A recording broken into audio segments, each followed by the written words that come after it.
Hello everyone, my self Neeta Kashyap. मैं आज deal करूंगी न्यू टॉपिक माइक्रोस्पोरेजेनेसिस। हम सब देख रहे हैं chapter 1 sexual reproduction in flowering plant, जिसमें मैं 3 टॉपिक को डील कर चुकी हूं और आज डील करना है माइक्रोस्पोरेजेनेसिस, जिसे हिंदी में कहते हैं लघु बीजाणु जनन। ठीक है, तो आज हम पढ़ेंगे लघु बीजाणु जनन के बारे में, माइक्रोस्पोरेजेनेसिस के बारे में, होता क्या है ये समझेंगे। देखिए क्या हम लोग पढ़ क्या रहे थे कि जैसे sexual reproduction flowering plant topic चल रहा है, जिसमें हम लोग क्या पढ़ना है, मेल गैमेट कैसे बनते हैं, फीमेल गैमेट कैसे बनते हैं। तो इस टॉपिक के थ्रू आपको पता चलेगा कि मेल गैमेट का फॉर्मेशन कैसे होता है। माइक्रोस्पोरेजेनेसिस लघु बीजाणु जनन प्रक्रिया के माध्यम से आप जानेंगे कि फूलों में, फ्लावर्स में मेल गैमेट का फॉर्मेशन कैसे होता है। ठीक है, तो आइए देखते हैं।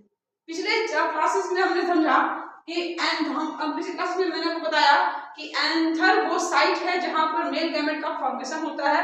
मेल गैमेट का नाम है पोलन ग्रेन और पोलन ग्रेन का फॉर्मेशन एंथर में होता है। एंथर का हमने कट सेक्शन आपको दिखाया था और उसका डायग्राम यहाँ फिर से बना हुआ है। मैंने बताया था कि जो एंथर होता है वो 4 वॉल से सराउंडेड होते हैं, 4 प्रकार की दीवारों से घिरे होते हैं, जिसका नाम भी यहाँ लिखा हुआ है एपिडर्मिस, फर्स्ट वॉल, सेकेंड है इंडोसेसियम, थर्ड है मिडिल लेयर और फोर्थ है टैपेटम।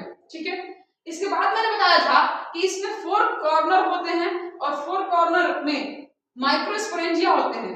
ये देखिए, एक रहा ये माइक्रोस्पोरेंजिया, सॉरी थोड़ा सा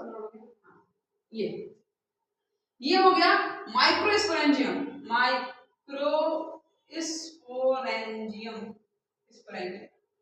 ठीक है।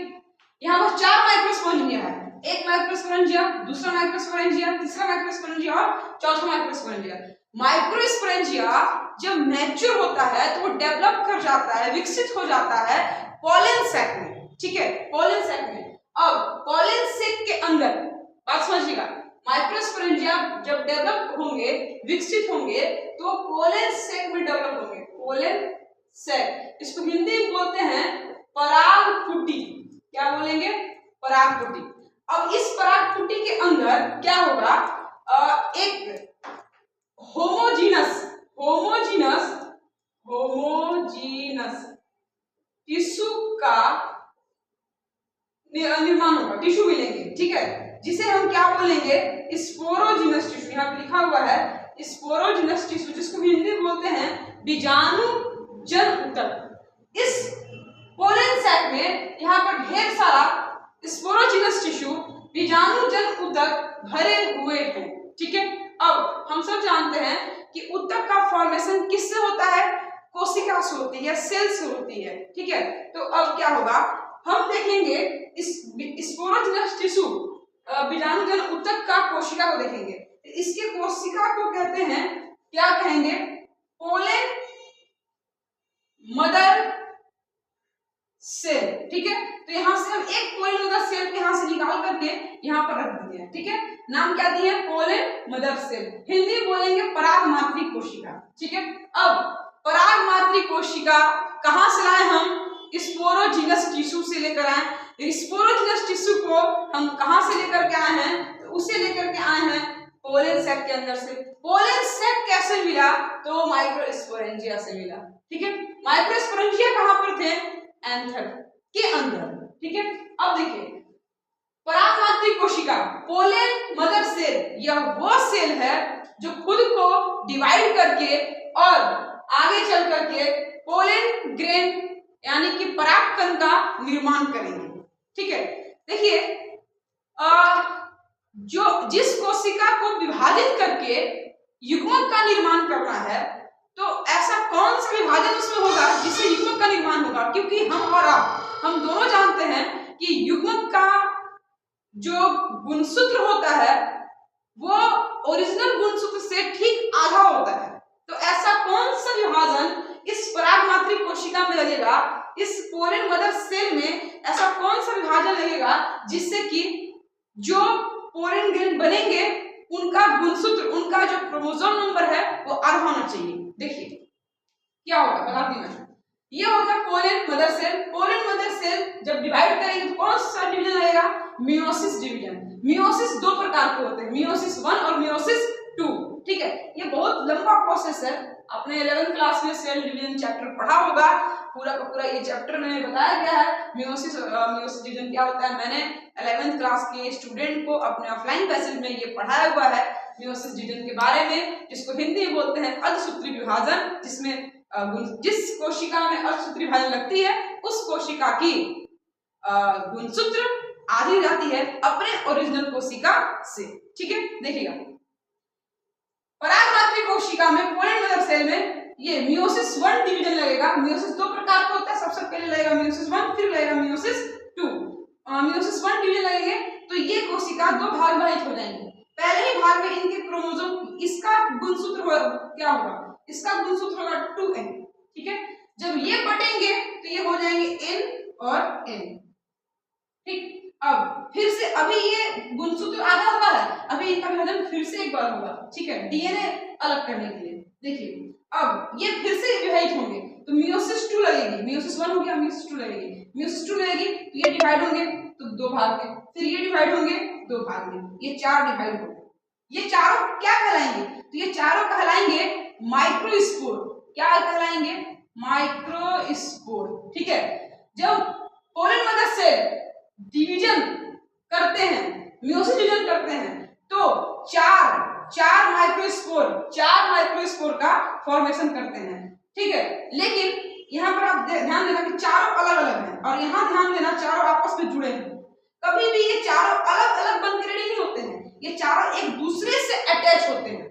जब पोलन मदर सेल डिवाइड करते हैं, मियोसिस डिवीजन करते हैं तो चार एक बार में जब पोलन मदर सेल जब एक बार में मियोसिस डिवीजन करती है तो एक बार में 4 माइक्रोस्पोर का निर्माण करते हैं और ये चारों माइक्रोस्पोर एक दूसरे से जुड़े होते हैं। कैसे जुड़े होते हैं? तो वहां पर एक कैलोज नाम का रासायनिक पदार्थ काम करता है। उस कैलोज नाम के रासायनिक कैलोज वाल्व के थ्रू ये चारों आपस में जुड़े रहेंगे और चारों आपस में जुड़े रहेंगे, इसलिए इसको हम टेट्राड माइक्रोस्पोर कहेंगे।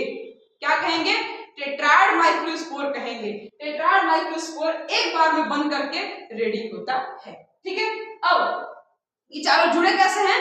कैलोज वाल्व के माध्यम से ये चारों जुड़े हैं और जिसकी वजह से हम क्या बोलेंगे हिंदी में? चतुष्पक्षीय लघु बीजाणु। तो मतलब कि जब कोई एक pollen mother cell undergo meiosis division तो एक बार में चतुष्पक्षीय लघु बीजाणु का निर्माण होता है। अभी लघु बीजाणु का निर्माण हुआ है, अभी प्रोसेस बाकी है परागकण तक का। ठीक है, देखिए अब क्या होगा। एक अच्छा पॉइंट लिखा हुआ स्टार्ट बनाकर कि after maturation of anther tetrad microspore separate from each other and develop in the form of pollen grain। देखिएगा ये एंथर के अंदर ये सारा कार्यक्रम कहां चल रहा है? सारा कार्यक्रम चल रहा है पोलन सैक के अंदर। कहां चल रहा है? परागकुटी के अंदर। माइक्रोस्पोरोजेनेसिस लघु बीजाणु जनन की जो प्रक्रिया है वो पोलन सैक के अंदर परागकुटी के अंदर चल रही है। ठीक है, और परागकुटी किसके अंदर है? एंथर के अंदर, परागकोश के अंदर है। ठीक है, अब क्या सिर्फ यहाँ पर एक ही परागमात्री कोशिका है क्या? नहीं, हजारों की संख्या में है। हजारों की संख्या में यहाँ पर, हजारों की संख्या में यहाँ पर, हजारों की संख्या यहाँ पे, हजारों की संख्या पे यहाँ पे। तो एक बार में एक पोलन सैक में हजारों हजार की संख्या में टेट्राड माइक्रोस्पोर बन के तैयार होते हैं। ठीक है, और जब तक ये पूरा एंथर मैच्योर नहीं हो जाता है तब तक ये एक दूसरे से अटैच रहेंगे, तब तक ये क्या कहलाएंगे? टेट्राड माइक्रोस्पोर ही कहलाएंगे।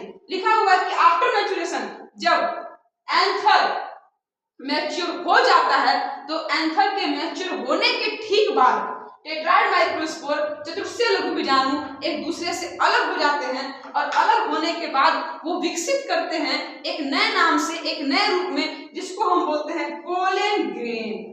अब ये क्या हो गए? अब ये हो गए पोलन ग्रेन। क्या बोलेंगे इनको? अब हम बोलेंगे पोलन ग्रेन, यानी कि क्या बोलेंगे हिंदी में? परागकण। क्या बोलेंगे? परागकण। ठीक है, तो इस प्रकार से हम क्या देखें कि परागकण का निर्माण हो गया। परागकण रिप्रेजेंट कर रहा है फ्लावर्स में मेल गैमेटोफाइट को। क्या रिप्रेजेंट कर रहा है? मेल गैमेटोफाइट को, नर युग्मकोद्भिद को रिप्रेजेंट कर रहा है। हम यहाँ लिख सकते हैं कि pollen grain represent mail gametophyte in the flowers.